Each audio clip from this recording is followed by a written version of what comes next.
Good evening, race fans. Thank you for tuning into DRL TV. My name is Getty Buckner.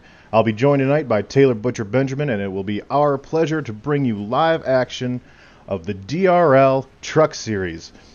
The preseason hype is over. The season is upon us. Our first race of the season will be our biggest race of the season, under the lights at Daytona International Speedway.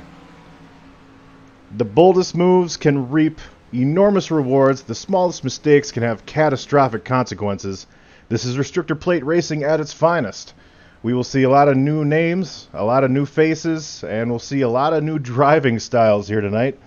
Now, Taylor, we've seen an array of strategies already this week in the two races previously. Drivers trying to stay up front. We've seen entire teams dropping to the rear. Is there an actual winning formula when you come to Daytona? That's hard to say. I mean, because either way, whether you're at the front or the back, you can get taken out by something not of your doing. So, quite frankly, I mean, you got to simply make it to the end, or at least till, I'd say, 5 to go, and make sure you're up at the front. And then when it comes time to make the move for the win, you got to make sure you have someone behind you that you can trust to help you make that move. Quite frankly, Getty, the leader at the white flag, I have a hard time seeing him making it back to the checkered flag first. Well, we saw it both races this week. On Monday, we saw Thomas Harmon take the victory. He was not the leader with 1 to go. Last night, we saw another driver take the victory who was not the leader on the last restart. Tonight, I can't. Yeah, well, I don't want to call myself out here.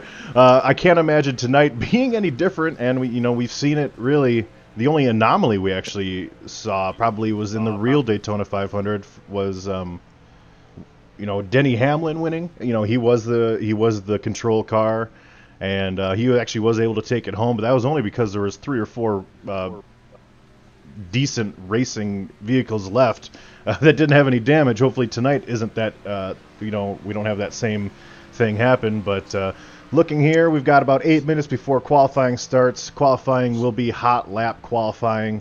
Drivers will have 5 minutes to do two laps here. We don't do any open qualifying here just yet, but a lot of new names here. But one name that I do see here, and as we're looking at our champions from last year, is Robbie Armstrong. He's back here in the trucks looking to defend his title. He did not win a single he did not win a single race last year. But he's here. He's trying to show that he is indeed the champion. He's going to try to make that championship push one more time here.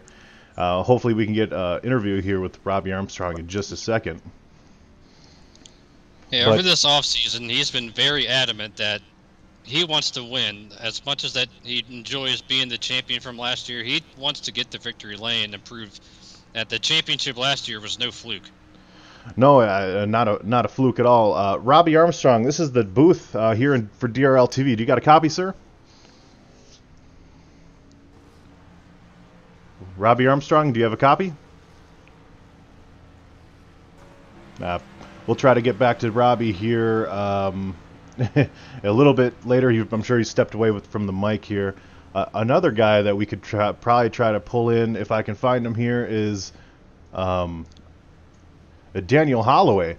Daniel Holloway, he was here last season, very, very close to winning himself a championship. Daniel, do you have a copy?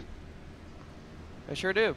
You came into Homestead. You weren't necessarily considered, I guess, the favorite. That would have been Spencer Tart. Jeremy Hebel, Spencer Tart, they ran into some issues, and then you had a little issue of yourself there later on in the race in Homestead. But now you come back. We had a nice long off season. What is it going to take this season to perhaps, instead of walking away Homestead disappointed, walking away as victorious? It's a new season, new start, full season now with you guys. I know last season I missed the first 6, and I almost won it there at the end there. Now I'm pumped for the season, get ready to get started here. It's been a long season, and I see we got a nice, good group of guys in here tonight. Huge field, so it's going to be interesting tonight. Now, how important would it be stepping away from Daytona with a win, knowing that you're already in the playoffs? It'll be good, but I still want to go out there and get much points as I can, because you can have so many different winners, and only top 12 I do believe will make it. So I think it might take more than just a win to keep staying in the playoffs. But it'll be a good start for the season, though. Absolutely, Daniel. Well, it's great to talk to you. Hopefully we can speak to you a little bit later as either our pole sitter or perhaps the race winner. Hopefully the race winner, but anybody can win it tonight. So, and just want to wish everybody good luck. All right. What team chat were you in? I am in the Bad Boys Racing. New teammates and new sponsors. 10-4, Dan. Well, we look forward to watching you all season, but more importantly tonight here, hopefully you guys can put on a show. Yep. Have a good night, guys. Yep, Steven Sims is now a part of that team as Matt Kleinschmidt has moved up to the Grand National Division, but Jeffrey Meyer returns, and you know how well those two ran last year, especially on these bigger tracks. Well, Jeffrey Meyer last season in the playoffs, the first thing he did was come out and dominate a Las Vegas race, round one. And, of course, we know that he is strong on these restrictor plate races. We have expanded the schedule for our Truck Series. It will be the full 36 weeks, so we will be going to restrictor plate races, I believe, 4 times this season. But we've got a lot of names that we know in this race tonight. We also have a lot of names that we don't know. I believe right now we've got almost 37 drivers registered for this race. So I mean, this is a very full field, and almost half of them have to be rookies here. So how important is it, Taylor, when you're driving around this track, to see the new driving styles from some of these guys? Oh, it's extremely important to get used to what their tendencies are. A lot of these guys, however, have run in our Pro Series, so they might be new to these trucks. Well, maybe not new to the trucks as far as in this league, but a lot of them, guys like Jarrett Rogers and Adam Faree, David Lindahl, just to name a few, Austin Collins, like they had a lot of success in the Pro Series this winter, so I would think these more experienced guys would be taking some notes on how they drive around them, and they should have some success in this Truck Series, I do believe. Well, before we get to qualifying here, Taylor, I'm going to try to pull in Robbie Armstrong one last time here. Robbie, do you have a copy? It's DRL TV. Yes, sir. I got a copy. Robbie Armstrong, we were just talking about past champions, and you are it, my friend. You won our first season in the DRL Truck Series last year. You did it without winning. You did it without having a DNF. How important would it be to walk away from Daytona already having a win, basically being shored up for a playoff spot? It would be huge. I would love to win here. I do like restrictor plate racing. We're going to see how I qualify here, and then we'll go from there. Yeah, no, certainly a multitude of strategies will be employed here tonight. But as far as your game plan for the season, I mean, you can't really say that you're going to differ too much here, considering you are a champion. But what's if you could change one thing about your style from last year or your approach to what you're going to maybe try to do this year? I mean, do you have anything? Maybe try to be just a little bit more aggressive. I'm definitely going to get some more practice in, but I feel like sometimes I wasn't aggressive enough and got taken advantage of. So I'm looking forward to this year and defending this title, maybe get a couple wins. Well, we look forward to watching you. Good luck here in qualifying in just about a minute, and we hopefully talk to you as either the pole sitter or the race winner tonight. Yes, sir. Thank y'all. And that was Robbie Armstrong again. He is our defending Truck Series champion. I'm sure that has a nice little ring to it, something that I'm sure he won't get sick of hearing all season, Taylor.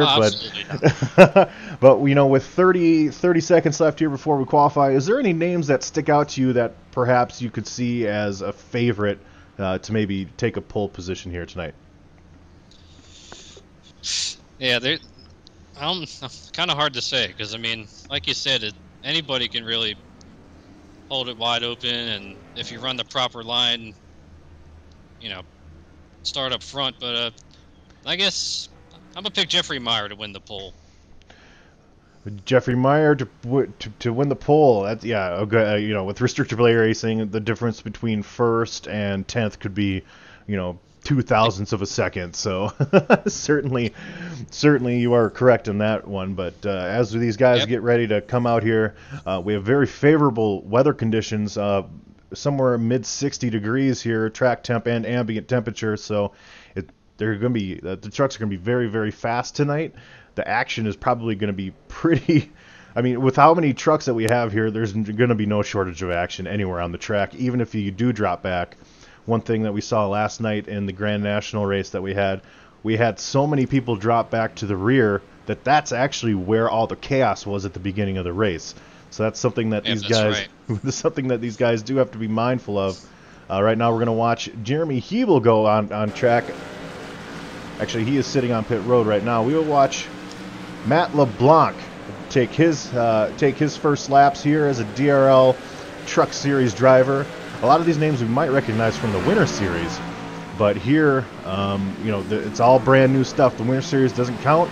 That's all preseason stuff. And here we are with our first official laps of the 2019 season. Checking out Matt LeBlanc here.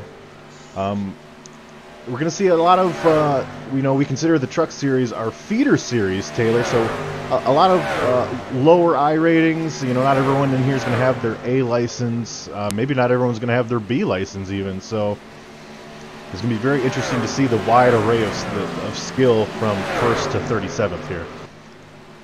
Yeah, well, these guys that maybe aren't quite as skilled as some others, that I was sure they would pick up on it pretty quick as get qualifying underway. And no, that is not Joey Tribbiani. Nope. That is a different Matt LeBlanc. For those on YouTube maybe wondering, oh, no, it's not the same guy. But yeah, no, as awesome as that would be, we are not quite lucky enough to have a celebrity here in DRL. Although he could claim to be. We've seen people claim in official racing that they are the actual Dale Earnhardt Jr. or whomever.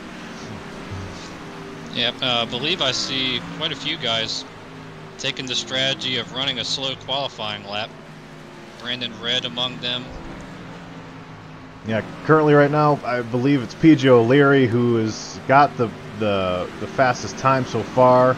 Robbie Armstrong. A lot of these guys are also doing their warm-up laps too, so we really won't know until basically qualifying is over who's going to have the pole because that warm-up lap.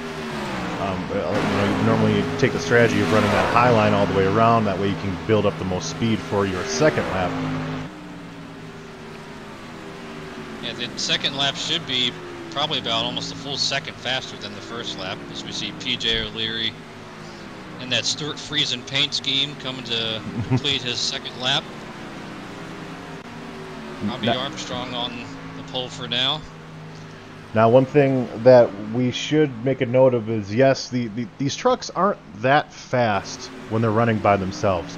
But in the draft, with how just enormous these spoilers are, with the draft package that we have in these trucks, when they're in a group, these trucks are absolutely hauling the mail. They're almost as fast as the cars that we would see in yesterday's broadcast. So as Matt does spin his second lap, he will be fifth fastest for now. Currently, Robbie Armstrong still holding on to that, as Roy Grande actually just took the top spot from him. He is a new addition to the S2R family, and we've got 28 people that have put that time down. You must qualify here, or else you will get penalized a pass-through penalty under green flag conditions. So hopefully some of these guys are putting that lap down. Yeah, so far the front row are two brand new faces, Roy Grande Jr. as well as Dylan Wilson. So far we have 28 drivers that have taken the time. Not so much for my pick of Jeffrey Meyer winning the pole, because he's stopped at the start-finish line right now, waiting for the clock to run out so we could start at the back. You know, and as we noted earlier, there's going to be a lot of different strategy. We saw, you know, we've seen in any restrictor plate race, but just mostly talking about from the experience that we've had for this year or this week, we've had people that have been absolutely committed to staying as far up front as possible. People that have been, you know, wanting to be the last car on the lead lap. You know, there's risks with both. And obviously, you won't know the rewards until you get that checkered flag. But yes, it looks like Roy Grande will be our pole sitter here as qualifying has wrapped up. And that is our pole sitter for the DRL Truck Series here at Daytona, Roy Grande. Great effort here. He is a DRL truck rookie. And as these guys get ready to grid here, we'll be pulling him in just a second. Let's see, Roy Grande, let's see if we can get him in here and get him interviewed here. Roy, this is the DRL TV booth. Do you have a copy, sir? I do have a copy. Well, that is a great lap you put down. You are going to be leading our DRL Truck Series season opener. Is there any strategy that you're going to employ for this race? Is it going to be stay up front, drop to the back, or what are you thinking here now that you have the pole? Well, I'd prefer to stay up front. We'll see how it goes, but just stay out of trouble is number one. Awesome. Well, congratulations on the pole. Hopefully, we can talk to you at the end as a race winner, but congratulations, DRL rookie, and the first thing you do is you come out here and you get a pole position here at Daytona. Thank you. Thanks very much. And that was our pole sitter. Move him back down to his team. Now, Taylor, again, we have a lot of trucks here on this field. 36, I believe, that have lined up. This is going to be incredible. This is going to be incredible racing, fans. As we do have just a little bit before these trucks pull off here. Do you have a pick tonight, Taylor? I mean, I know picking a race winner is almost as hard as picking a pole position winner, but is there anyone here that stands out to you? Well, I mean, I certainly got my pole pick wrong, but there's a... Jeremy Hebel last year, if you recall, he was actually involved in an early incident and then came back and avoided all the calamity on the last lap to take the win. I'll be keeping my eye on him again, and especially after last year, how close he came to that championship until the first incident with Spencer Tart and then the late race incident with Daniel Holloway. I'm going to be keeping my eye on him tonight, starting back in 12th. Yeah, Jeremy Hebel is a excellent pick, of course. Another pick. I don't know if aggression here pays off, but if it does, we know that a fairly aggressive driver here in the Truck Series is Ryan Branch. He's a hungry driver. He wants to win, and he would be a good pick. And of course, your pole sitter, the person that you picked for the pole, wouldn't be a bad pick either, Mr. Jeffrey Meyer. Yep, and last year, if I remember correctly, Jeremy Hebel started the race in 9th position, and that's where Ryan Branch is starting. So history has been known to repeat itself sometimes, so you never know. You never know. You absolutely never know. Well, we will roll the grid out here, and you will see the names here on the bottom. Roy Grande, your pole sitter. Robbie Armstrong, your defending truck champ, starting 3rd. And as the qualifying grid does show, we will set to go green flag racing here in just a little bit. I'm very excited for tonight's race. It should be action-packed. I'm very excited to see all the different strategies play out. We'll see some guys drop to the rear. We'll see some guys push to the front. And we might just see a wreck or two here, Taylor. Yeah, I'm not gonna be shocked. But like I'm fond of saying, the cooler the track temp, the hotter the action. Absolutely. As the pace car pulls off and the green flag is out, Roy Grande will lead the DRL Truck Series for its first lap here in 2019.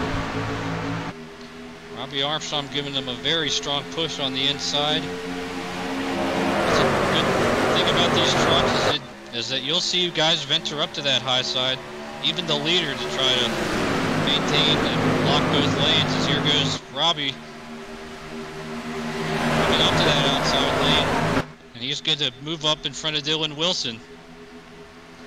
Now the thing with these trucks, and we'll showcase this a little bit early here in just a little bit, as the action settles, it is very, very hard to see, and these trucks are very push sensitive. But the more aggressive you are, the faster you go. So we'll see what the strategy is here at the beginning of the race with some of these drivers. Is, I believe, getting to the start-finish line, it will be Roy Grande will lead our first official lap here in the DRL Truck Series. Robbie Armstrong, first car on the outside. Just behind him will be Dakota Wilkins on the inside line. There's Casey Drake there, third in line on the bottom, is blinking a little bit. And he does it again. That's going to be a little unsettling to PJ O'Leary right behind him. And we've got a couple guys, including PJ, dropping under the yellow line to move to the back. Yep, we saw that last night. We'll see it tonight here as well. I'm sure more than just one occasion here.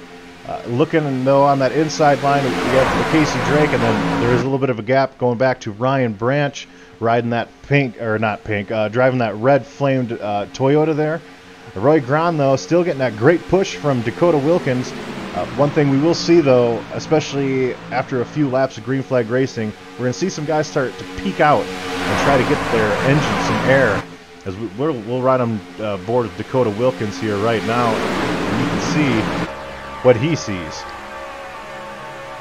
He's going to try to peek out here, get some air to that intake, because with how big the spoiler is on this truck, it is very, very easy to overheat if you're not paying attention. So that's one thing that the different lines will stack up at various times because of that reason right there. Yeah, it can sometimes only take about 2 or 3 laps for it to completely overheat and blow up on you. You see just how much these trucks are moving around, even on the straightaway.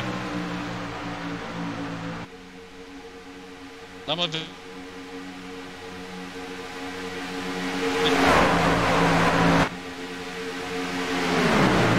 And so far, there's 2 solid lines here, Taylor. Look out there. Casey Drake does decide to pop to the back. That could have been race control letting him know that he is blinking intermittently, so he does do the right thing here and drop to the back. But Robbie Armstrong still getting a great push on the outside by the 4 of Dylan Wilson. Dakota Wilson still pushing Roy Grande. And there is a little bit of gap between those 2 tandems there before you find the 3rd truck in line. Well, how frustrating that's got to be for Robbie Armstrong. He wants to get that bonus point for leading a lap, and so far I don't believe has gotten it.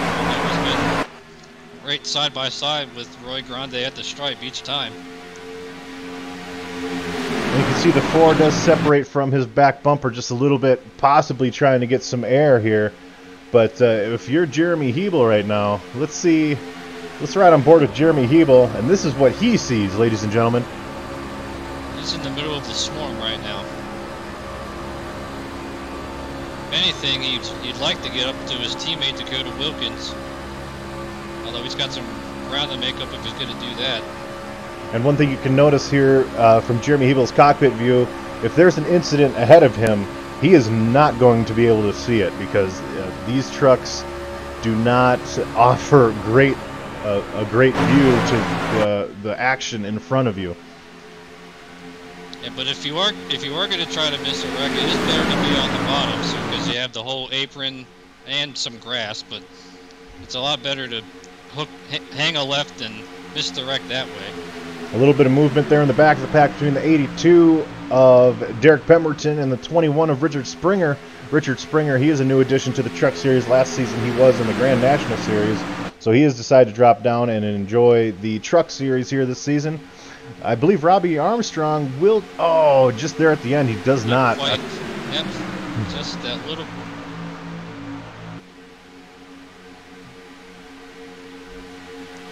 And looking back, there are... Yep, we got it.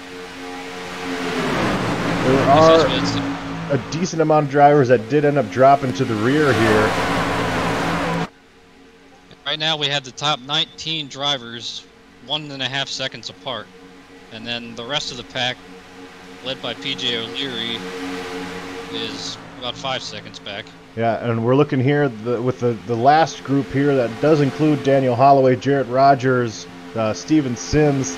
They are well off the lead pack here, but there's enough trucks there that they should be able to, you know, maintain a decent amount of speed. But these are drivers that are deciding to take the risk and drop back, assuming that they'll either through pit strategy or with a caution they'll be able to get their way back up. Well, up front, Robbie Armstrong got a good enough push from Dylan Wilson, and he has dropped his way down to the bottom in front of Roy Grande. But now here comes the outside, led by Wilson and Trent Hill. Oh, got trouble in the back. About 2 or 3 trucks. I believe Jeremy Hebel was one of them. Oh no, that's another truck. It's Adam Breeden. We are working on getting that replay for you just now. Adam Breeden, the 01. Chris Torrance Jr. also has towed back to pit road. We will get the replay here on DRL TV in just one moment. And here we are looking at live action here. Watching the 01. It started, looked like, the 73. The 73 and the 01, or the 73 and somebody else here got together. We will watch one more time. There's a little bit of a shift there on that bottom line, and one truck does absolutely get hooked here. Yeah, it was right behind Jeremy Hebel. The 73 of Ryan Brady moved down. They were starting to check up, and then Chris Torrance Jr. might have been some netcode involved there, but nonetheless, turned him sideways, and the wreck was on. Fortunately, it didn't involve more than just those 3 trucks. No, and part of that reason is because we did have the gaps in between the 3 separate packs or whatever. As these trucks decide to pit or not pit here, DRL TV will be taking a little bit of a break here. We will be back momentarily with the restart here, lap 9 of 80, DRL TV. Assist to the front bumper, and he hits him again now. Rayon Fowler into the outside wall. He's going to pass nearly 3 cars down that front straightaway, and he's going to get them all done with. What amazing! Lee to the inside goes Logan Clapman is going to touch in. Pit press sideways. What a save! Look to the outside as Cronkite goes off. De Jong into second place. Going for the switchback. Oh, pinpoint driving. It's Howling down to the inside. Trying this contact though. As the line left of the racetrack, Chris Benner drives it back down underneath, and he takes that second spot right back. Joker goes to Garrett Lowe. Garrett Lowe should take victory with all that contact. He's going to try and make the move around the outside the parabolica. That's not going to work, but he's going to try and get the cut back here. Get the run out the parabolica. That's beautifully done there. Michael Schumacher, there's a little bit of door banging as well.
And welcome back, ladies and gentlemen, to the Daytona 200, the DRL Truck Series here. 11 laps, 12 laps now into our 80-lap race here. We did have our first caution of the day. The 73 car getting clipped there by the 84. It seemed like the 73 might have been checking up for the inside line there. The 04, that did seem, incidental for sure. But we do have our first caution of the day, and it did only claim the 3 drivers, as you mentioned, Taylor. And like we were saying, because there were only 15 trucks in that lead group, that's what caused that wreck to not be as big as it was. Yeah, I mean, we saw there was a little bit of a 4 or 5 car group behind the lead pack, and then even further back, almost half a lap back, there was another large group of almost 10, 15 drivers. So those drivers back there now, I mean, their strategy has paid off, at least as far as 12 laps into this race here. Yep, still a long way to go here, as Dylan Wilson did win the battle of pit road, and he'll be electing the inside line as we have 1 to go. And if our fuel calculations are right, about 40 laps or so, so these guys should only have to stop 1 more time. Yeah, there should be 1 more stop here. Obviously, if we do have more cautions, tires here, especially with the track temperatures, aren't necessarily very important, but we'll see how it all plays out here. Still a lot of racing left to go here. We do have the 1 to go signal. These guys are on the backstretch, Taylor. Now, as we often do, I believe it's just about time for us to rev it up a little bit. We will stop talking, and we'll let these trucks do a little bit of talking for us.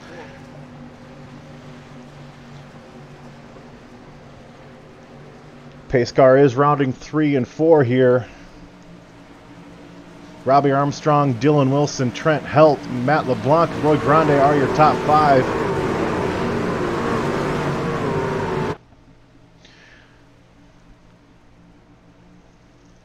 Pace car getting ready to duck down pit road here as we do enter lap 13 of 80. And we will rev it up here on DRL TV. All right, first one of the season. Green's out, green flag, green flag.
Well, I'll tell you, Taylor, that never gets old here as these trucks round their grabbing lap 15 of 80, and Derek Pemberton with a couple interesting moves here as he's trying to gain the lead here for the first time tonight.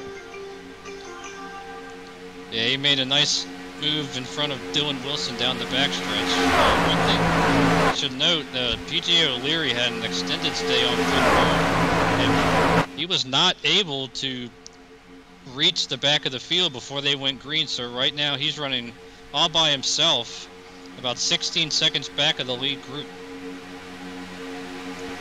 Well, so far we still have, you know, with the exception of PJ there, we still have, you know, 31 trucks all in this lead pack. No one's really dropping off too much like we saw in the first stint here. Robbie Armstrong here being pushed by Matthew Pont. You know, his strategy is certainly going to be try to stay up front, because that is what he's been doing. And we see some drivers that we saw in the inside line on that first stint move to the outside line. Roy Grande being one, Ryan Branch being another.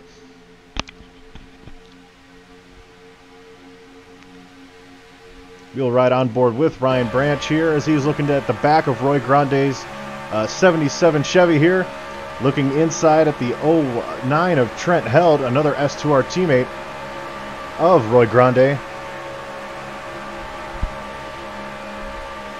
Interesting that the S2R teammates are running side by side and not in the same line.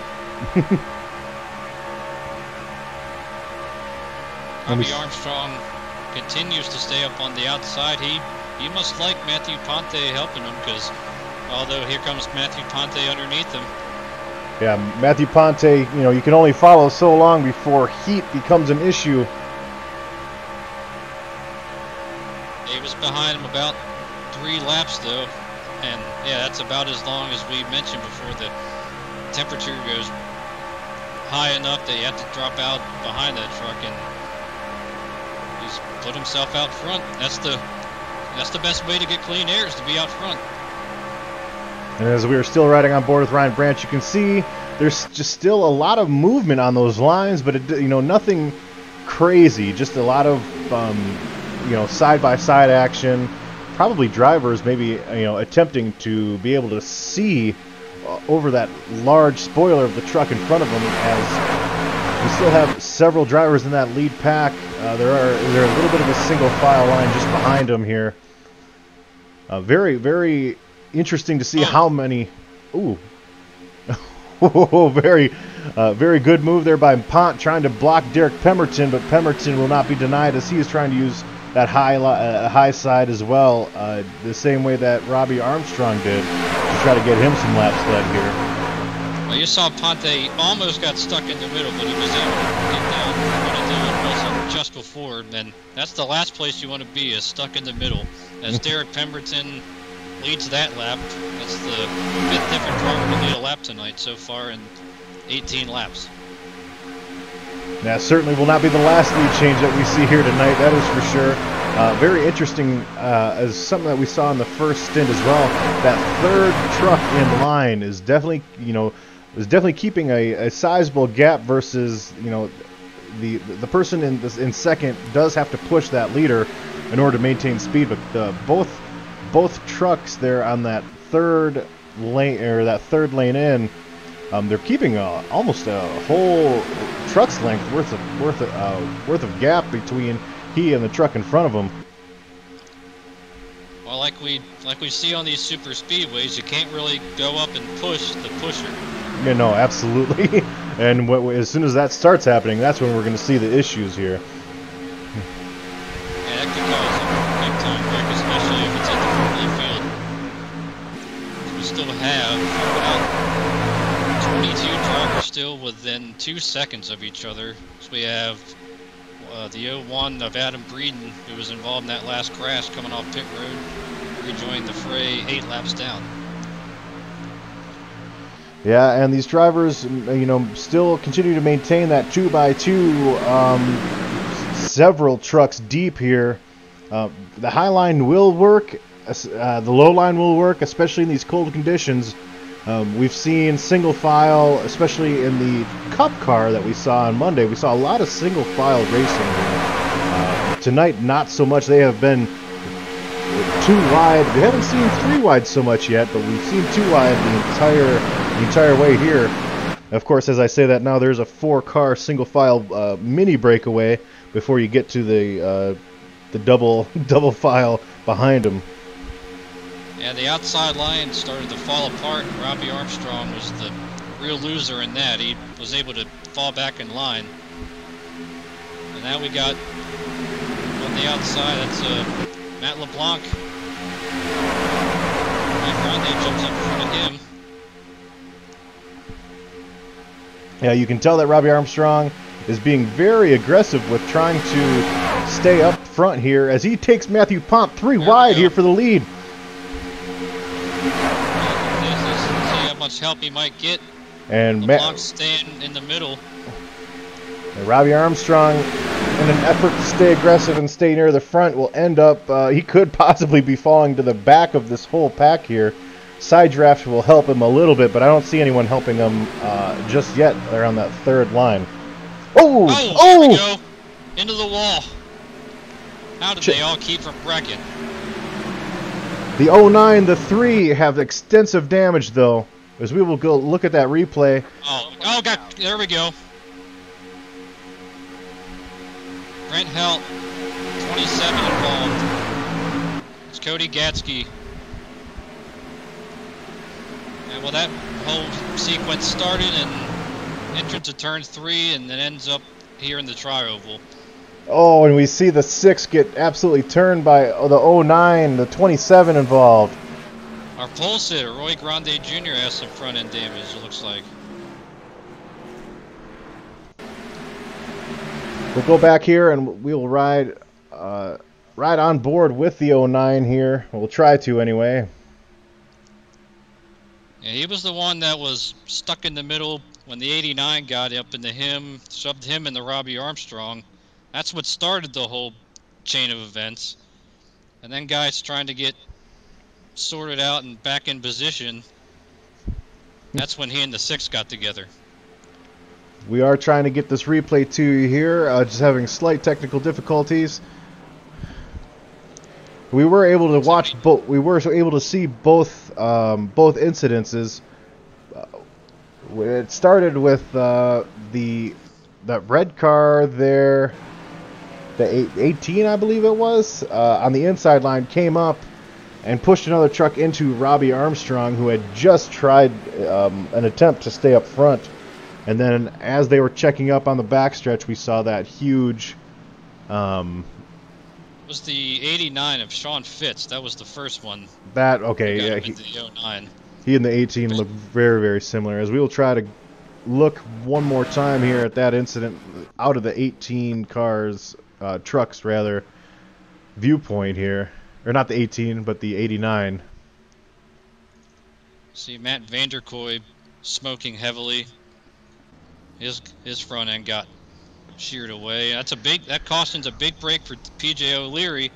Remember, he was running about a half a lap behind the leaders after an extended stay on pit road, and he's going to be able to catch back up without losing a lap. Well, as we try to sort all this damage here, I do apologize not being able to give you a better instant replay of that wreck. Fortunately, we were able to see them both, but not in depth here. DRL TV is going to take a small little break here, lap 24 of 80, after several trucks getting involved in 2 separate incidents here that bring out the second caution of the night. DRL TV will be back shortly. The most realistic online racing sim ever made. This is iRacing. Detailed laser scan tracks, fully dynamic real world cars, and over 50 series to choose from. 6 online world championships offering over $100,000 in annual prizes. This is the original esport racing game. This is iRacing.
Okay.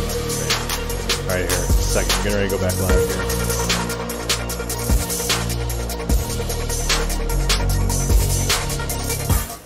And welcome back here again. Sorry for the technical difficulties, not being able to give you the best instant replay, but we did see both incidents here. Tough break for our defending champion, Robbie Armstrong here, and we will try to get an interview here with Mr. Robbie Armstrong. Robbie Armstrong, this is DRL TV. Do you have a copy, sir? Yes, sir, I do.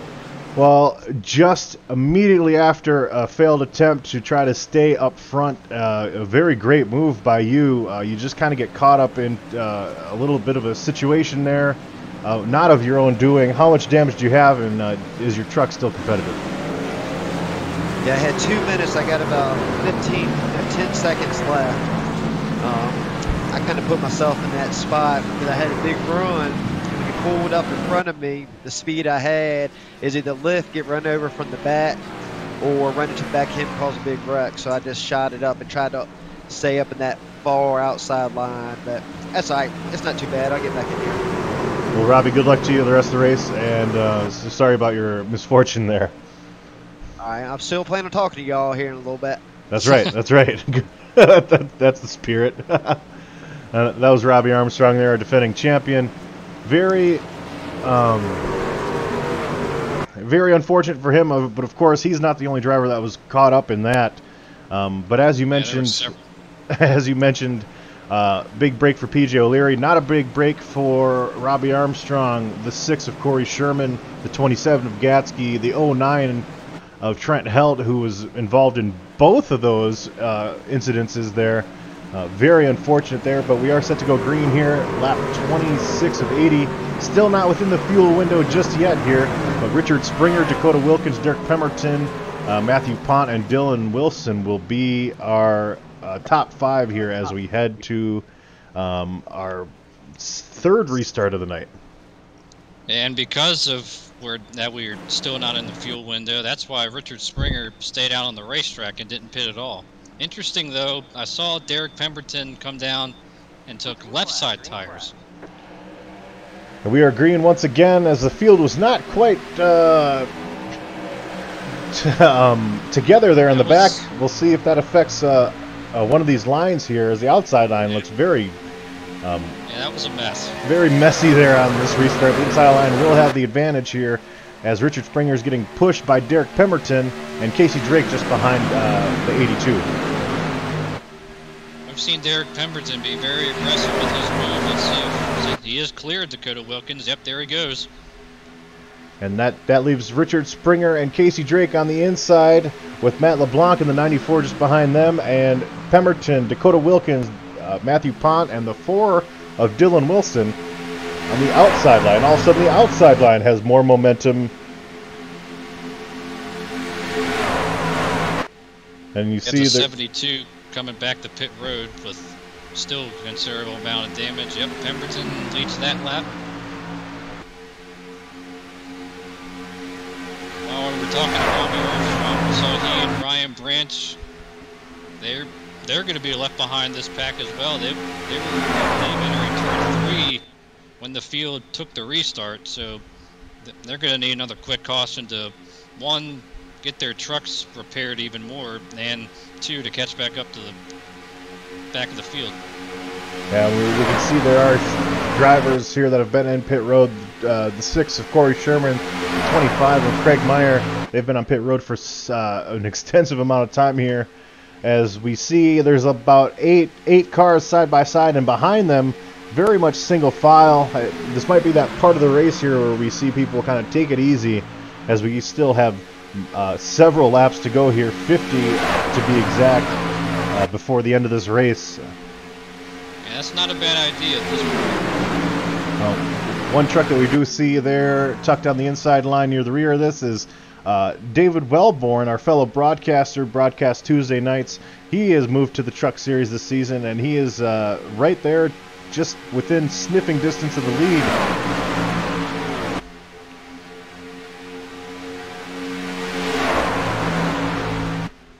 Behind him, Andrew York, another new face in this Truck Series.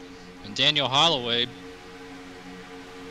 right now, just barely sniffing a little bit of the 18 trucks draft. Yeah, Holloway back there There's with three. Jeffrey Meyer as well. Two trucks that have been consistently riding in the rear for most of this race. And considering the fact we still have a pit stop to go, still not a bad move on their part for sure, as these top 8 drivers are still aggressively running side by side here. Yeah, that's all 3 of the Bad Boys Racing team right there together. They probably have the same mindset of just chill back here for a bit, wait till we get in the pit window, and then go. Looking back here, this is Richard Springer's truck, and this is what he sees behind him. A mirror full of Casey Drake, Dakota Wilkins on his outside there, with Derek Pemberton as well. This is restrictor plate racing at its finest. These trucks definitely know how to put on a show with the amount of aerodynamic advantage that the second truck has in these packs here. It doesn't take very long to suck up to the truck in front of you, and you can give him a heck of a push. And you can see Casey Drake doing that now here to Richard Springer. One thing that we might see in this race, and hopefully not, is if you push a little too aggressively, especially entering and exiting these corners. Here, we're coming up on some lap trucks. You make it through, okay. It was Ryan Branch and Cody Gatsky, because those trucks are still pretty heavily damaged, and those guys did a nice job of getting past them safely. Got 3. No, you're good. 3 wide here can work if all the drivers are on board. We've seen already, though, that some drivers don't necessarily hold their line as perfect as others. That is what caused that second caution there. Somebody moving up off that bottom line and pushing.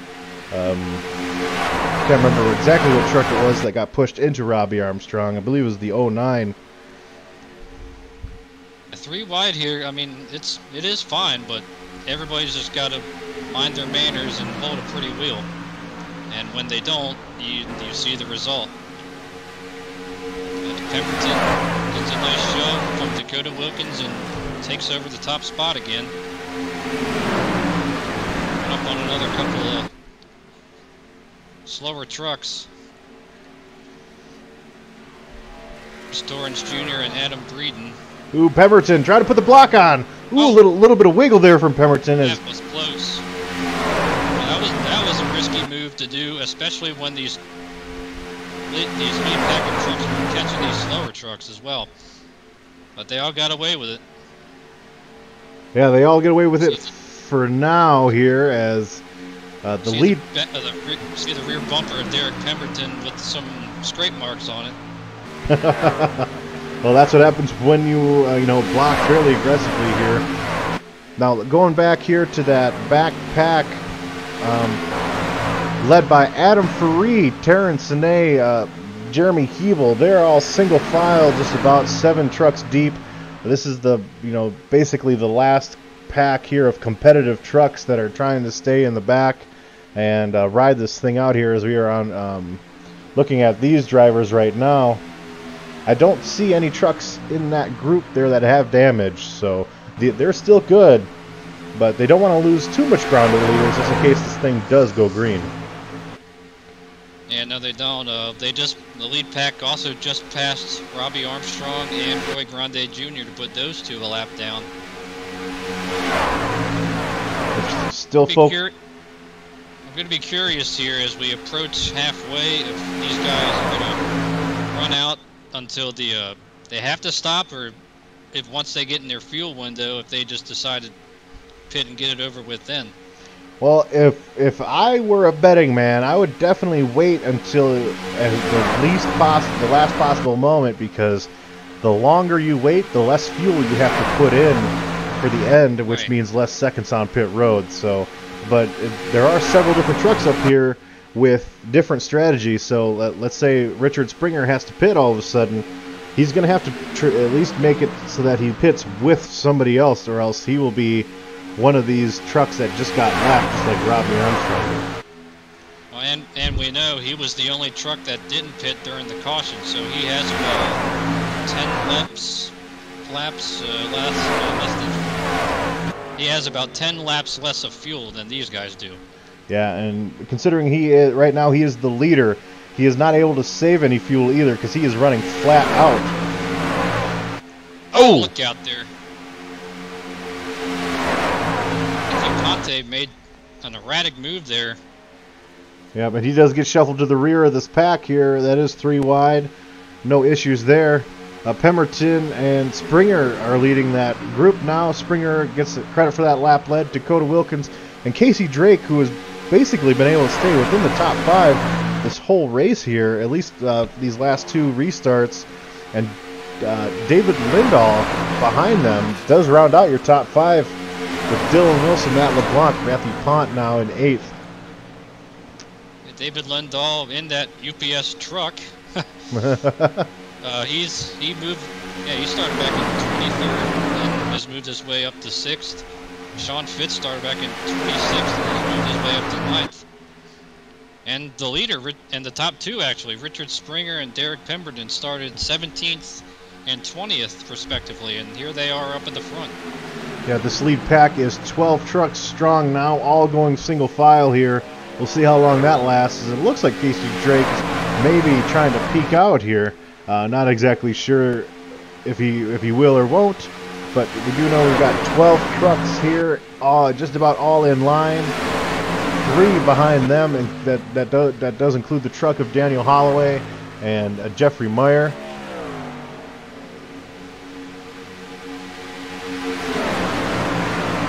Matthew Ponte gets to the inside of Matt LeBlanc. That was close. Yeah, Matt LeBlanc did duck out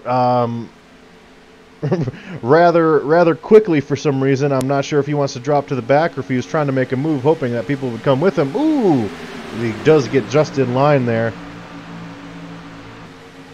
I wonder if perhaps his temperature was going up too high and bail out, but nonetheless, cost him a couple spots. Now, speaking again of Richard Springer, again, he is at a fuel disadvantage currently, and he is leading this pack right now. So he is flat-footed the whole way around. People behind him, especially Dakota Wilkins and Casey Drake, they can run 80% throttle and save a little bit of fuel.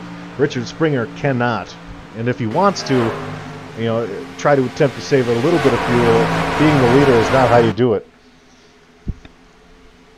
Yeah, you would have to drop in behind, or hopefully, perhaps, maybe catch a lap truck that maybe isn't quite damaged and maybe latch onto the back of that lap truck. But although that's going to be pretty difficult to do as we reach the halfway point. Reach the halfway point here, looking on board at Richard Springer's truck, looking back to this single file lead pack here that is now 15 trucks strong as the group that included Jeffrey Meyer, Bad Boys Racing. They have now entered the tail end of this lead pack here, so it is 15 trucks deep.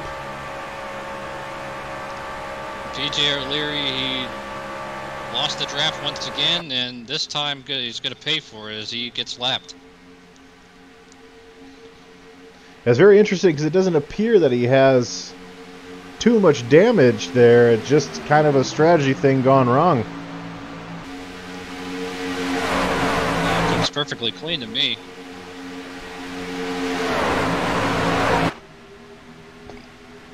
Well, right now everyone is just about playing nice.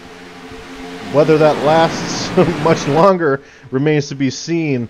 But we will have to pit at some point. I mean, if anyone pits right now, I know for a fact they could make it to the end. So we'll see if people do end up short pitting, or if you are in Richard Springer's case, at some point you have to pit because your fuel will run out. And if we know anything about auto racing, Taylor, fuel is pretty important. I guess so. But but like you mentioned, some of these guys, knowing Springer is at a disadvantage, they might want to wait until later to, one, kind of hang him out and not have him be attached to that lead pack, and two, to, like you mentioned, have to put less fuel in the truck when they're on pit road. And the fewer seconds you spend on pit road, the better off you'll be.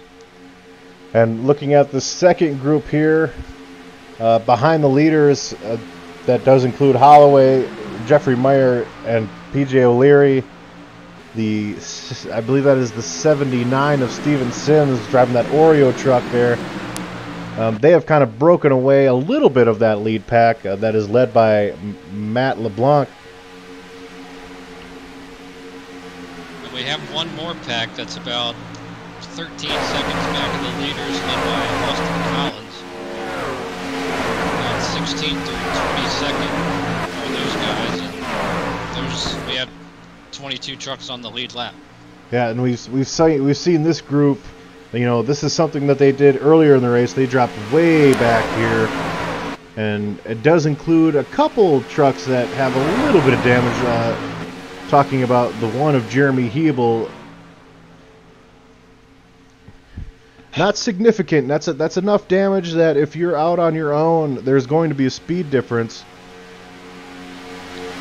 But when you're tucked in the draft there, especially again with how enormous these rear spoilers are on these trucks, you know, you can have a little bit of front end damage and a little bit of rear end damage and kind of get away with it. Yeah, but like you said, once they lose somebody to draft with, then they're going to be in really bad shape. As we see Matt LeBlanc hung on the outside again. The second time in the last couple laps he's moved up there with, although we see the inside checking up a little bit there. Lap 44 of 80 here, just past halfway, and you know, we do have a lot of leaders going single file here. It's only a matter of time before we see some, if not all of these guys try to do some green flag pit stops here. In the meantime, DRL TV is going to take a little bit of a break. We will be back in just a moment or so, and we will get you the finish of this race. We are just past halfway here at the Daytona 200.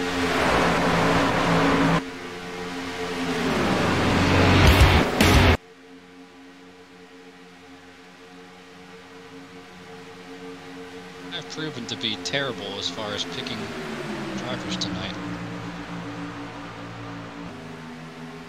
Jeez. Who'd you pick again?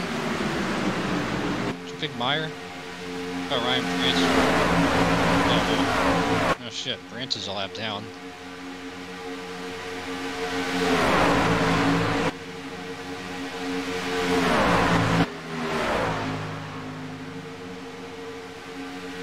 No, I did pick Denny Hamlin. Team that Kleinschmidt in that league that he picked. Although I'm still 3rd out of 7. Harvick, and he wrecked. I picked McMurray, he wrecked.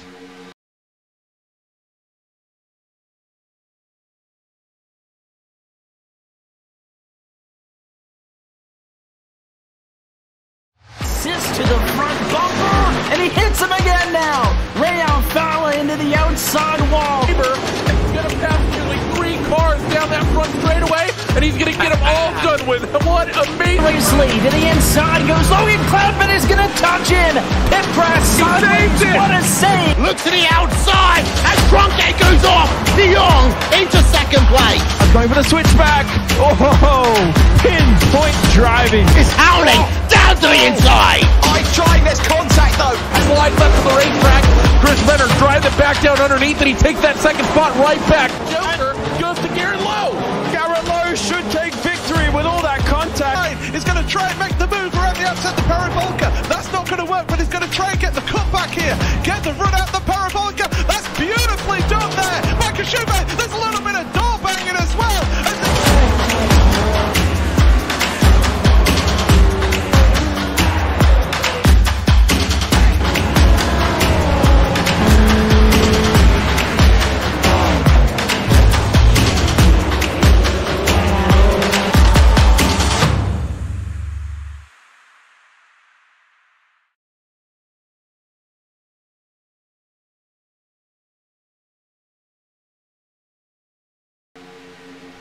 And welcome back to the Daytona 200 here for the DRL Truck Series. This is our first race of the season, lap 48 of 80. Welcome back, fans. I just want to take an opportunity to thank you for watching. if you like what you see here, we will be broadcasting all season long, 3 races a week. We have our Truck Series tonight. On Tuesday nights, we have our Grand National Series. Monday nights, we have our Cup Series. And so if you want to catch more of the action here on DRL TV, please click subscribe on YouTube. That way you will get notified of any time that we do go live here again, Monday, Tuesday, and Wednesday. And I just want to thank all the fans. This is the only reason we do it. We do it that way. We can bring you guys great racing, great content, and that way, you know, you're able to follow your favorite drivers throughout the whole season. So we do appreciate all of you guys. And as we approach lap 50 here of 80, this race has taken on more of a relaxed approach here, as we did get a couple early cautions that took out a decent amount of trucks, you know, somewhere in the ballpark of 9 or 10 here. But we still have a lot of trucks running still, because this was a very, very large field. 37 trucks started this race.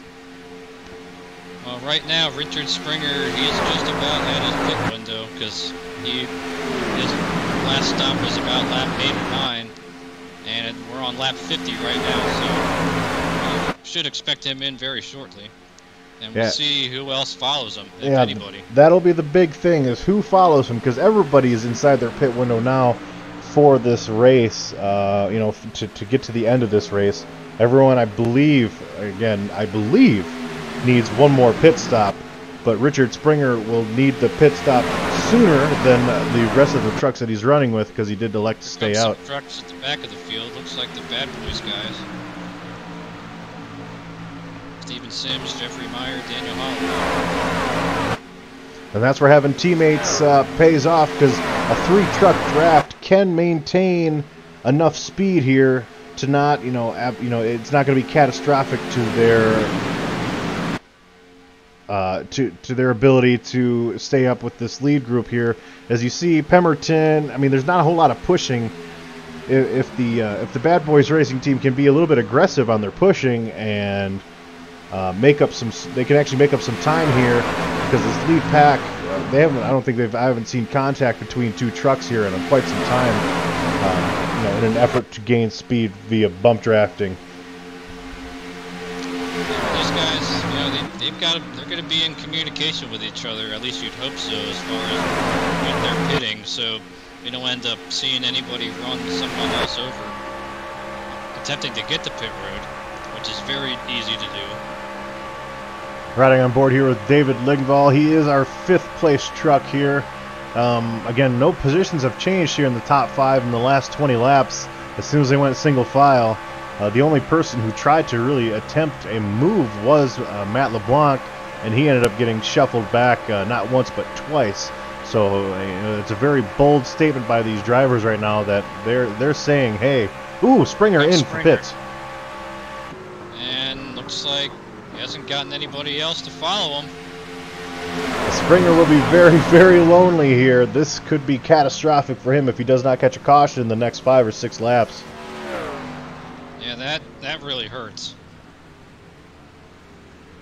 But if he's pitting, that means others will be pitting as well at some point.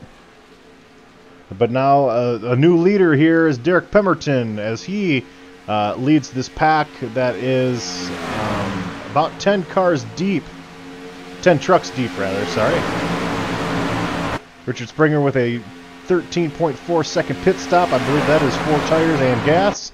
And that's another thing, when these drivers pit, they are not going to need a full load of fuel. They're only going to need, you know, maybe 11, 12, 13 gallons, which drastically cuts down your pit time. So not only did he lose time by being the only truck that pitted in, he also lost time by having to put in a full tank of fuel. Perhaps I see him exiting pit road on the backstretch now. Perhaps he could latch on to these 3 Bad Boys Racing trucks, possibly hook up with them.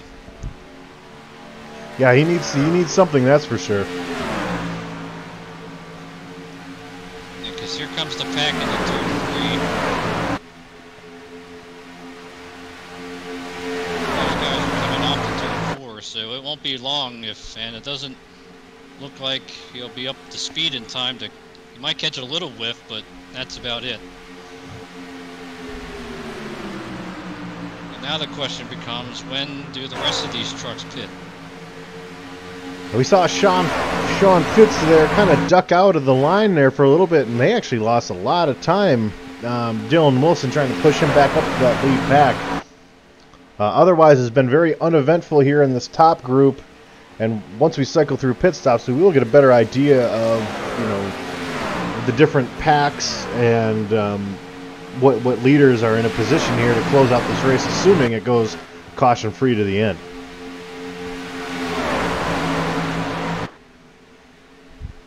See, any takers this time? Doesn't look like it. One truck peeking out towards the back of the group. Yeah, that is the 4 of Dylan Wilson. He's able to get in line right in front of William Winfield. Let's give a call to him. Had a bit of a rough season last year, but in the top 10 tonight.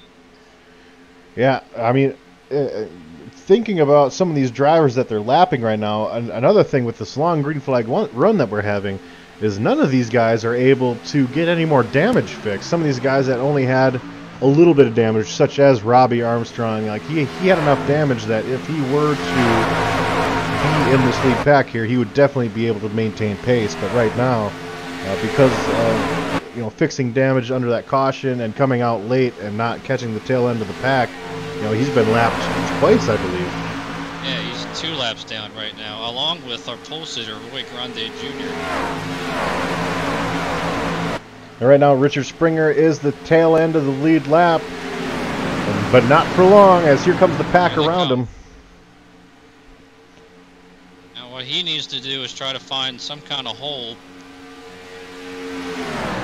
Maybe behind Dylan Wilson, if he can get in line in time. Now, although he has to be careful when these guys do pit, that he doesn't run one of them over. Now, we were mentioning earlier this lead pack versus the 3 trucks that pitted together, Bad Boys Racing. They're running 47 threes, and this last lead pack here, as they cross this finish line, they were running 48 ones, 48 twos. So right now, if this cycles around and they maintain this pace, Bad Boys Racing is actually going to be in a very good position because they're technically making time up on this lead pack, even though they are at the tail end of the lead lap right now. Yeah, that was a very good move, I think, for them to pit together and get reorganized. Springer, on the other hand, by himself, only able to maintain 50 seconds.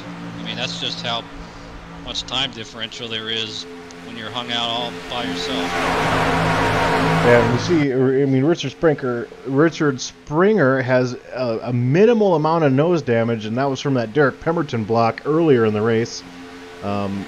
But even just... Well, look at him.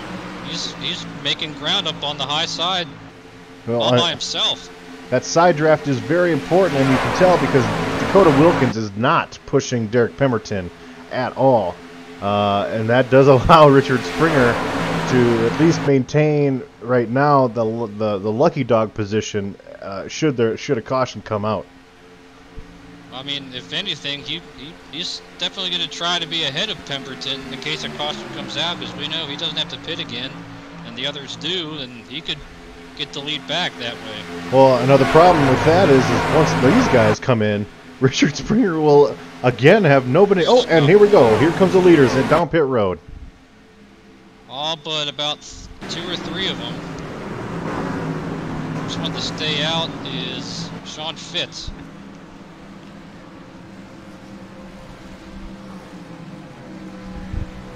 We are looking at the leaders here now at this race down pit road.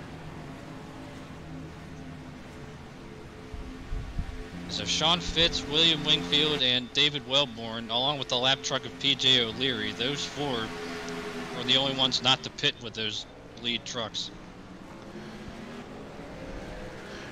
Now, another thing that Bad Boys Racing does have going for them is how long does it take for those trucks that just pitted to kind of hook back up, because they did not all exit the pits at the same time. So that will be, and here comes the second group here, led by Sean Fitz here on pit road. Oh, boy, a couple guys looked like they were coming. Oh, Fitz gets turned.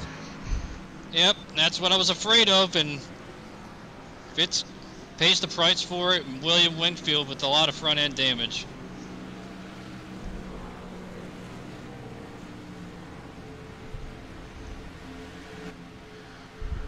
Oh, look at this. Here come the Bad Boys guys. They split a few of the other trucks with like Pemberton and Wilkins. And like you said, they're going to come out ahead of that pack. They made up so much time by staying in line here. Again, I think, I mean, if they can get a little bit of a gap and get out of Pemberton's, draft ability, his ability to sniff some of these guys' draft, they could potentially break away here just a little bit. And with 20 laps to go and how spread out these trucks are, that's an excellent move by Bad Boys. Well, right now, see a couple more guys peeling off. Terrence Sine is going to take over the lead. The group that was farthest back from the leaders that were still on the lead lap, they have yet to pit. Sine, Adam Farid, Jeremy Hebel, and Brandon Red. Well, we're looking at that group now. And again, this is another group that could have, I didn't see them pushing all that aggressively. So I don't know if they were, were able to make up as much time as, let's say, Jeffrey Meyer, Daniel Holloway, because these guys have been just kind of back here chilling, I guess, for lack of better words. But behind these guys, you have Daniel Holloway, Steve Sims, Jeffrey Meyer, and Derek Pemberton. Pemberton is getting pushed pretty aggressively by Dakota Wilkins, because if they can make this a 5-truck chain, they will absolutely check out. But right now, Pemberton's not gaining all too much here, but he's certainly not losing, as he is just about in their draft now. So yeah, he needs Dakota Wilkins to push the living heck out of him. Although it looks like they're just about there. They're close enough now that they should be able to either latch on or go to the outside if maybe they want to take a chance that way.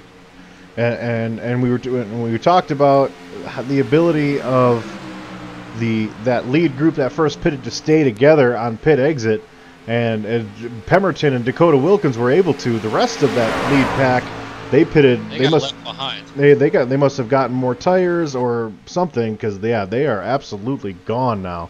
As we look here again, scoring, Jeremy Hebel as our leader. And both he and Adam Farid and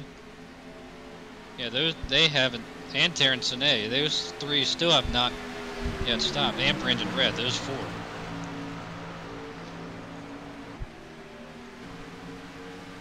How long it'll be before they come in? Well, right now, Jeremy Hebel, Terrence Sine, they're running 47.9s, and this pack here that includes Holloway, they're running 47 flats. So they're still, that's still losing time here to this group of 5 here, even with them being side by side, and Hebel Red do end up hitting in this time. Yeah, well, Sine and Farid did not.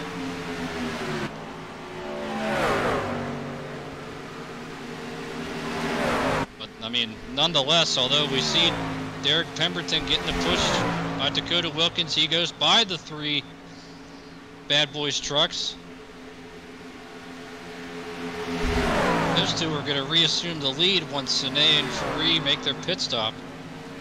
And it might be, it's going to turn into a free-for-all between these 5 trucks in just a minute. Yeah, here's the thing. Those lead cars have to pit still, but they only have a little bit of a gap over the leader, so when they come out of the pits, they're going to be, stay on the lead lap. Yeah, they may not even. So we talked at the top of the broadcast about the different strategies, and we talked about teams dropping to the rear or individual drivers, and right now the move of the race has to be the Bad Boys racing crew sticking together, staying diligent with their game plan, and they are 3rd, 4th, and 5th right there. Yeah, well, Terrence Sine pitted, but Adam Farid did not, and Terrence Sine overshot his pit box, so I would say he's definitely going to get back once he gets back on the track. And now here comes Farid. He might be coasting. And Farid is out of fuel. He might be out of gas. Free is out of fuel, and you know, at that point, when you know you've met your match strategy-wise, you just kind of have to stay out and hope that a caution comes, and it didn't quite.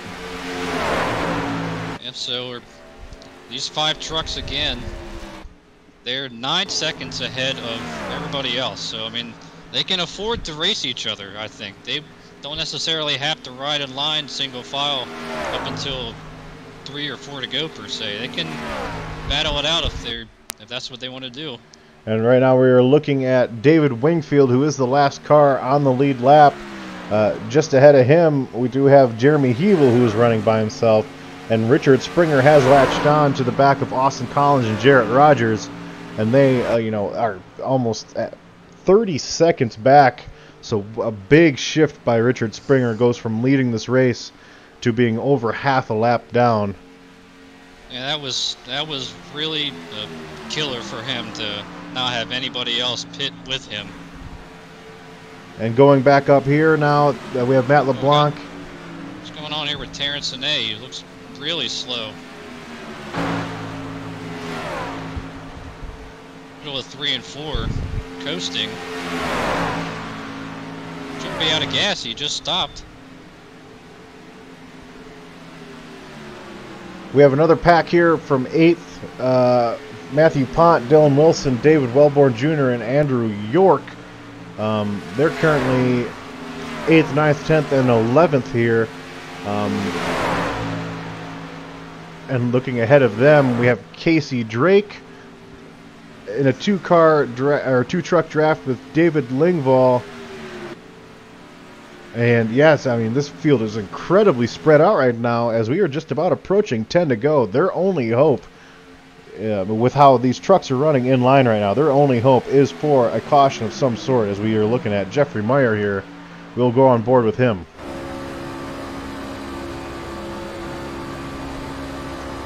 And we saw last night, in last night's race, Ryan Hesgaard started 36th position and ended up finishing 2nd.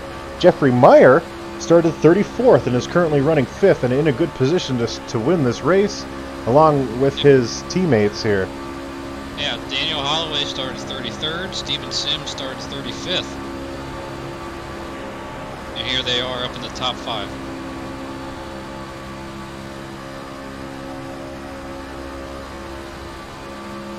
Speed, 5 trucks about to catch another couple of lappers. And we do have 17 cars on the lead lap here, or 17 trucks rather on the lead lap here. But right now all the focus is going to be shifted on these top 5 trucks here of Derek Pemberton, Dakota Wilkins, who've worked together for the majority of this second half of this race, and then you've got a whole crew of team behind them here. So, I mean, when it's go time, these 2 trucks in front have to understand that these 3 trucks behind them are certainly going to be working together here. Yeah, I mean, it's basically 3 against 2 right now. And one thing that I still think the Bad Boys guys are looking good. They are looking good, but only one of those trucks can win, not all 3. So it's we're also seeing a lot of interference here from lap trucks, almost wrapping all the way around. This is going to be tight. Pemberton splits the middle. Good job by the lap traffic there. Oh, one of them, yeah, he even put himself in the wall to avoid getting run over by the leaders. But this lap traffic here kind of broke up that Bad Boys train here as Hebel comes in and wants to kind of almost ruin the party here. Hebel and Adam Faree behind them. Well, Jeremy Hebel, he is teammates with Dakota Wilkins, so I don't know if there's any gamesmanship there or not, but well, it looks like the Bad Boys group they're back together now. If Hebel could get up to this lead pack and stay there, he could actually help out his teammate here as we do approach 8 to go. I think his truck's too damaged to do anything, though. He's starting to fall off of these leaders. The 3 Bad Boys trucks, they were able to recover and have gotten themselves back in line behind these front 2. Now, if if you're these three drivers behind Pemberton and Wilkins, when do you pull the trigger? When is it go time? When do you decide that? Because here's the thing. I'd say about 5 laps to go, because I mean, you never know. Something else around the racetrack that has nothing to do with you guys could bring out the caution flag and spoil your plan before you even get to make the move. I'm looking at Hebel right now, Taylor, and I'm seeing he has enough truck left where he can stay in the draft and possibly push. So if those 3 trucks go high, all of a sudden Jeremy Hebel is right on the bumper of his teammate Dakota Wilkins. So I mean, this could shake out to be very, very interesting with 6 to go. Yeah, this is going to be very interesting. Right now, the odd man out seems to be Derek Pemberton, but we know that he can make his truck just wide enough that it may not matter here. And he's shown that he's confident throwing blocks, although you can, quite frankly, you can only throw so many blocks before it backfires on you. No, absolutely. Riding on board with Derek Pemberton, looking back to this hungry group of drivers here, biding their time. Still plenty of miles to go here in the Daytona 200, our first race of the season. If it's 6 laps to go, so if I were the Bad Boys guys, I'd start going almost now, or maybe if you're going to wait another lap, maybe 1 more lap, and then you start trying to make the pass on these guys. Well, and another thing we have to think of, again, there could be lap track. Oh, there's the caution. That's what I was talking about. This might be a 1-lap situation here. Jarrett Rogers. Rogers. Well, he took a heck of a ride. So he got turned from behind by, I guess, his teammate. I believe that's his teammate. His teammate, Austin Collins. But that was huge. And both of those drivers involved. That is a hard hit by both of those drivers. Now, I'm not sure, and we won't really know until however, basically if the lights go off here, if we'll get a shootout with 1 to go or not. Yeah, well, what everybody besides Derek Pemberton is hoping for, they need to get the field collapsed here and get pit road open very quickly here, as soon as they can, in order to avoid any confusion and to get possibly a 1-lap shootout here. I mean, they need the lap trucks to catch up to the back of the field as soon as they can. Well, Pemberton has caught the pace car here. As we noted, the caution is out because Jarrett Rogers, involved with I believe his teammate there. And that was just right in front of Richard Springer, too. So a close call by him. Yeah, that had to increase his heart rate. And that does put Jeremy Hebel on the lead lap, assuming we get the green flag here. If we do get a 1-lap shootout, that means Hebel will not be anywhere near his teammate Dakota Wilkins.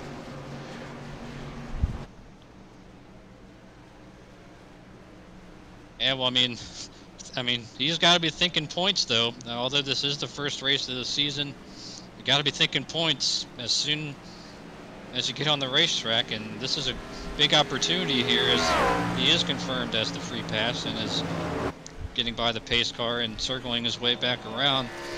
Wonder how many positions he can make up.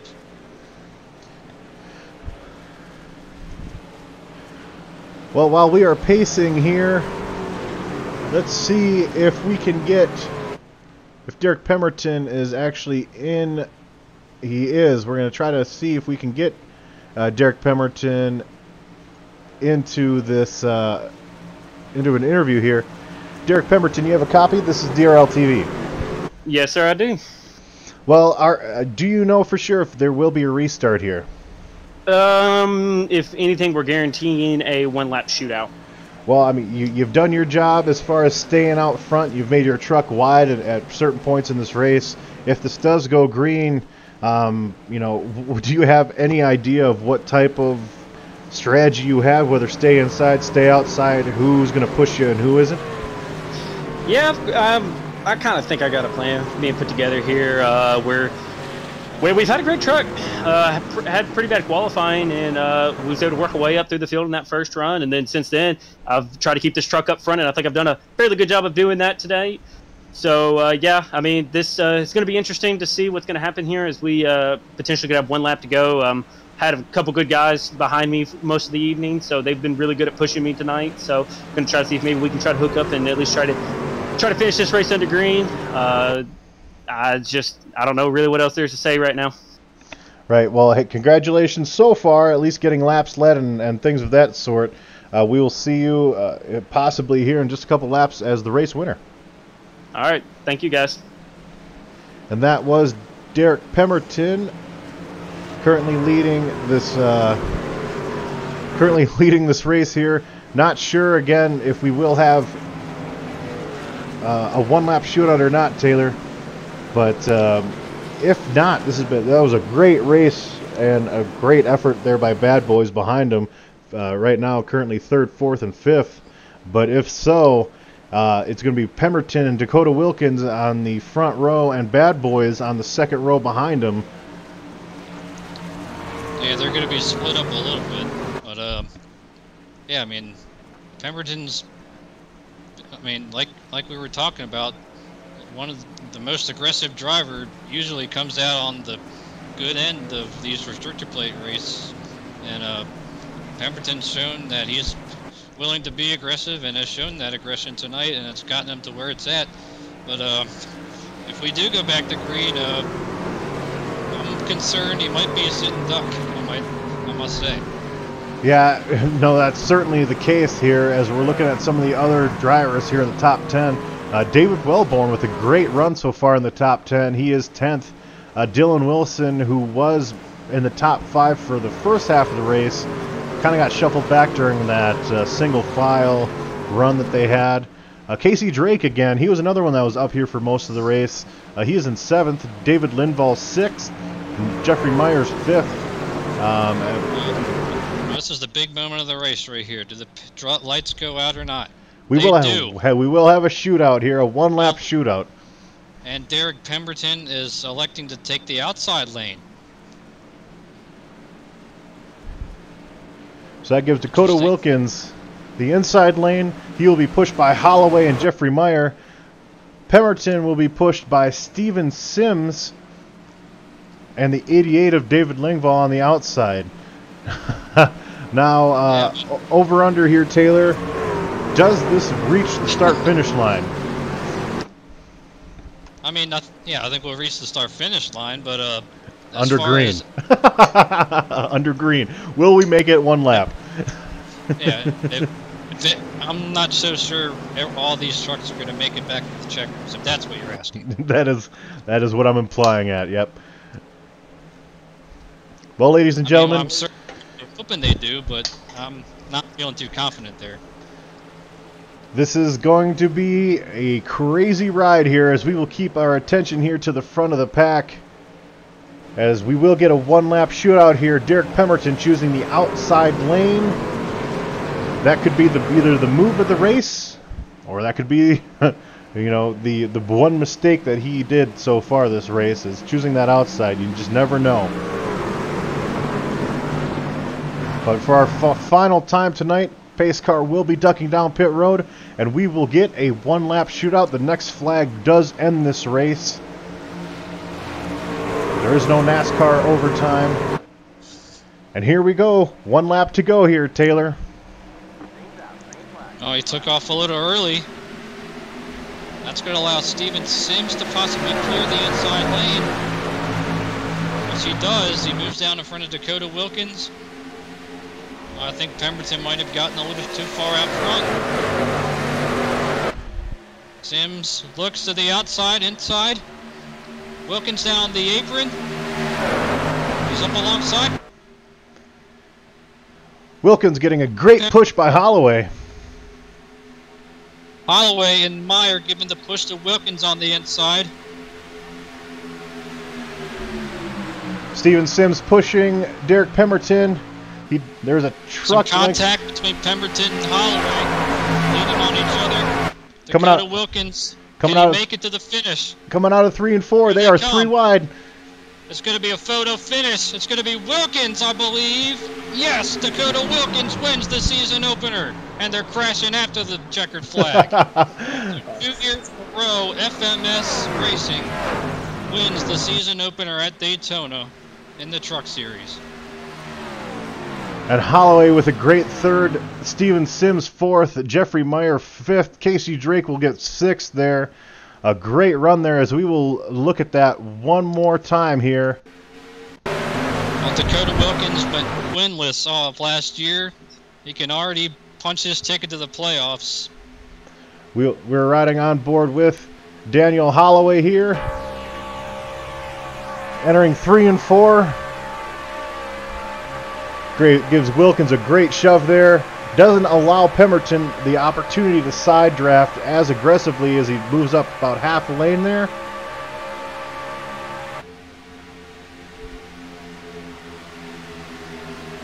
Wow, that's all you can say about that. A great run, and Dakota Wilkins is your race winner, ladies and gentlemen. And if you're if you're only going to lead one lap, you might as well choose the last lap to lead it. It's the only one he led, I believe, all night. We're watching Dakota Wilkins celebrate his win. Derek Pemberton second, Daniel Holloway third. We will be speaking with our top 3 racers here. Dakota Wilkins burning it down here in the tri-oval. And we will bring in Daniel Holloway first. Mr. Holloway, great finish there. You come away third after starting 33rd. Great work by your teammates there on that long green flag run to maintain pace there, and actually by pitting early and keeping the 3 of you together, you actually were faster than the lead pack, and it put you in a great position here. Had that last caution not come out, that would have been probably the race-winning move. Tell us about your race. Man, we were just being patient through the beginning of the race, and we had a feeling, beginning, a lot of new drivers, everybody's trying to feel each other, probably a caution or 2, which it did. And then that nice long green flag, and we pitted coming out of 49 going to 50, and the bad boys, team pitted at the same time, and as soon as we came out of the pits, and we were pushing hard, and we were actually gaining the lead pack as far as time-wise and pulling away from them. And I wish we didn't see that last caution, because I think with 3 to go, we were going to make a move, and hopefully we would have had a 1-2-3 finish. But hey, I'll take third with a clean truck, and man, what a finish. That was a great finish, Daniel, and we look forward to you finishing near the top the rest of this season. Is there any shout-outs that you want to give here on the broadcast? Yeah, I'd like to shout out for James and everybody who puts this league on.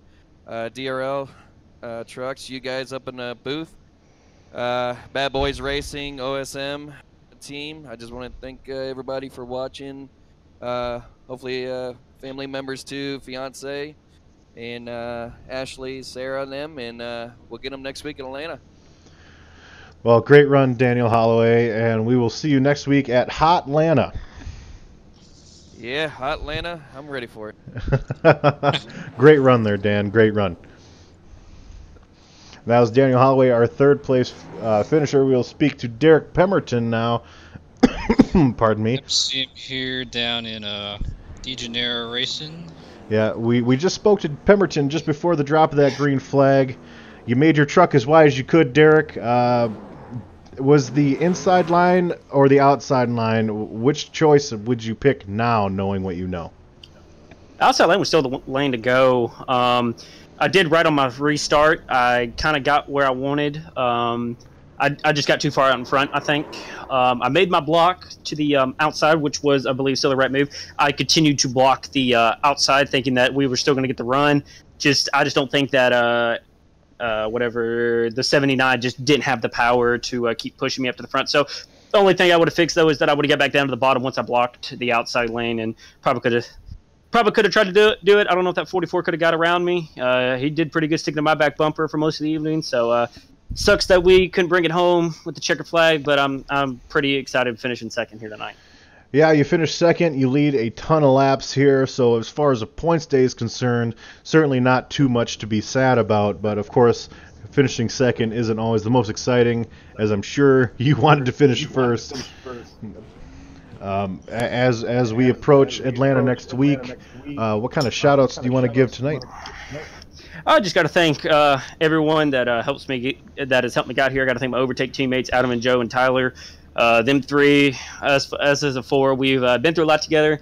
Been through just about anything I think you could put a team through. So, got to give a huge shout out to them, continuing to give me tips and pointers as I continue to progress here, and just gotta thank this Tide Toyota Tundra for being fast enough to get me back up front, or to get me up front, I guess I should say, and keep me up there for most of the evening to lead a whole bunch of laps. And unfortunately, got to go to Atlanta next week, where I am not that great. So I'm kind of glad I ran good here, because that will definitely help. Awesome, Derek. Well, it's always great to talk to you, and we will see you next week at Atlanta Motor Speedway. All right, thank y'all, guys. And now for our winner, Dakota Wilkins, the number 44 for Team FMS. Dakota, this is the broadcast booth. You got a copy, sir? Yes, I do. Well, you were given the inside lane on the restart, and you took full advantage of it. Way to go. Nice win. Tell us how your race overall went.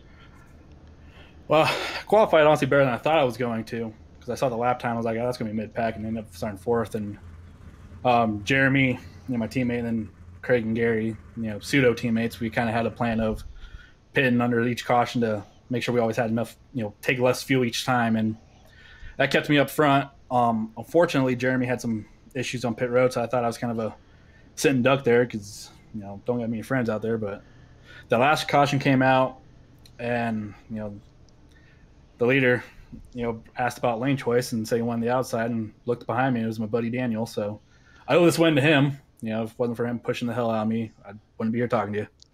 Yeah, that was really well choreographed there. What were you planning to do if that caution hadn't come out with 6 laps to go?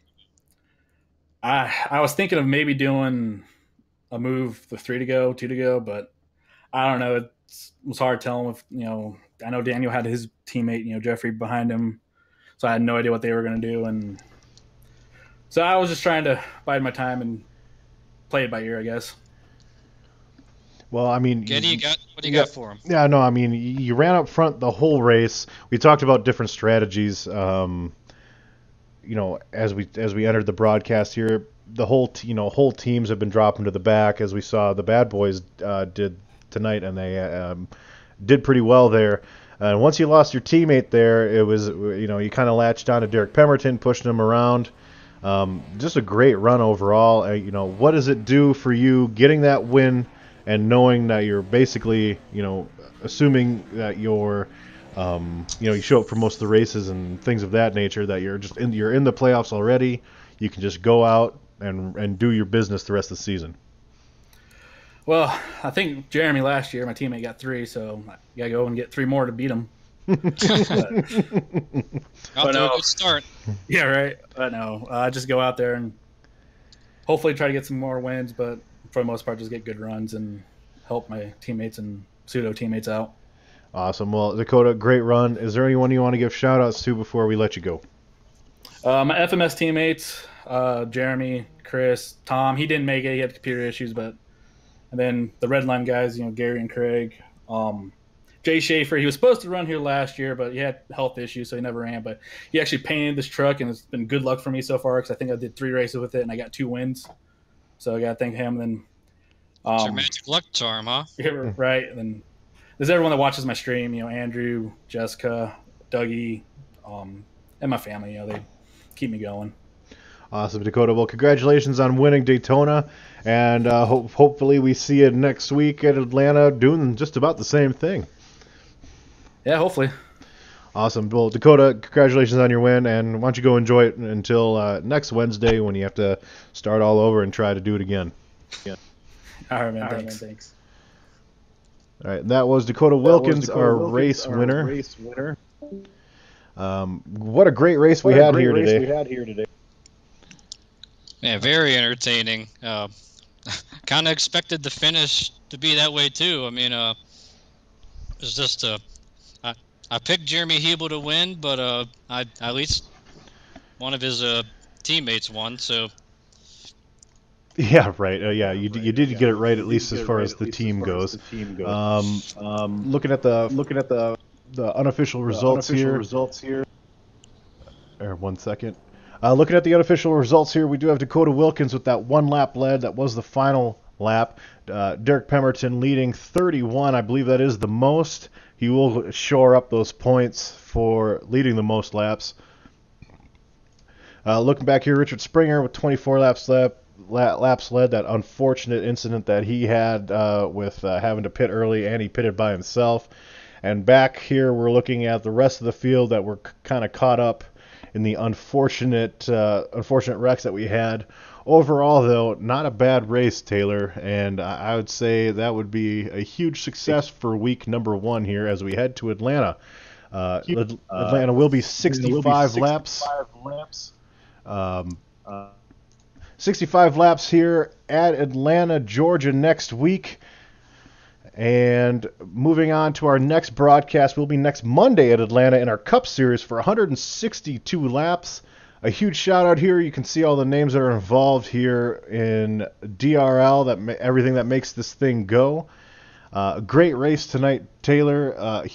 Thank you for joining me. Do you have any last thoughts?